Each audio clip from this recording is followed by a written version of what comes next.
Rasulullah sallallahu alayhi wasallam mentioned several matters that will bring regret on the Day of Judgment. So let's take them one by one. First, regret of not giving Surah Al-Baqarah its due attention. Rasulullah sallallahu alayhi wasallam, he said, recite Surah Al-Baqarah, for constantly reciting it will bring barakah to your life, and neglecting it will bring regret on the Day of Judgment and black magic. The magicians cannot touch a person who constantly recites Surah Al-Baqarah. If you can do it once a day, Allahu Akbar. If you do it once a week, Alhamdulillah. But at least once a month, have the Surah Al-Baqarah being recited in the house. How many complaints we get? Ya Shaykh, jinn, black magic, evil eye, nazar, all that. Subhanallah. Rasulullah ﷺ said the house that Surah Al-Baqarah is recited in, the shayateen will not enter it. Second, participating in any gathering where Allah's name is not remembered. It will be a regret on the Day of Judgment. Rasulullah sallallahu alayhi wasallam, he said, whenever people sit in a gathering without remembering Allah Azza wa Jal, as if they have gathered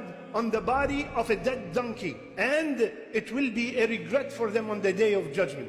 Third, the regret of craving authority. Rasulullah ﷺ said, you are going to compete over positions of leadership, and it will bring regret on the Day of Judgment. Rasulullah ﷺ made a dua against the leader who's not just. And Rasulullah ﷺ told us that if somebody has been assigned as a leader of 3, 4 people, even a community, whatever the number is, and he was not just with them, he will not smell Jannah. And we are fighting to get to these positions. It will be a hasra, it will be a regret on the Day of Judgment.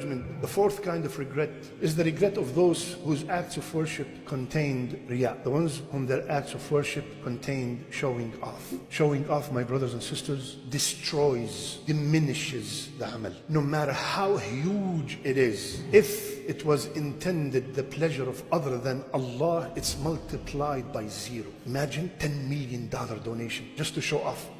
Gone. And the guy next to you, $10 from the bottom of his heart. He's been saving and taking from his mother. His is better than your 10 million. It's all about sincerity. Every single time you want to do any action, ask yourself one word: why? Why? Why am I doing this? Why am I volunteering? Why am I donating? Why did I grow my beard? Why did I wear the hijab? Why?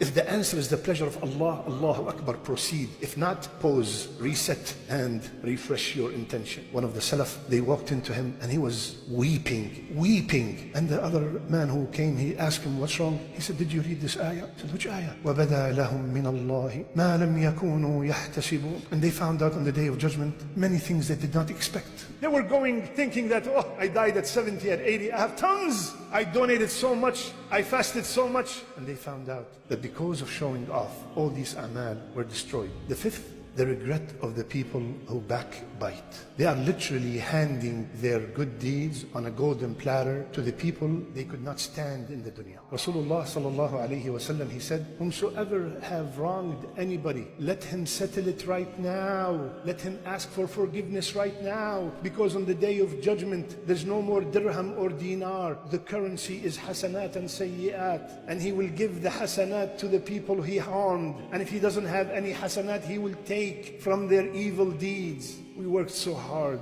We are fasting, we're praying qiyam, reading Quran, and at the end of the day, on the Day of Judgment, I cannot give my mother 1 hasana, but I give the guy that I spoke behind his back tons of hasanat. Those people will regret every word they spoke about someone, every rumor they spread about them, every news they forwarded without even checking the authenticity. The sixth moment of regret are the people who regret they did not take advantage of every single moment while they are above the ground. My beloved brothers and sisters, we do not want to be from the people who on the Day of Judgment they would say, Ya laytani qaddamtu li hayati. Ya Rabb, Ya Allah, I beg you the best of your names. Everybody who's watching us, do not make us from the people who would say, I wish I have done more. I wish I've done more to this life.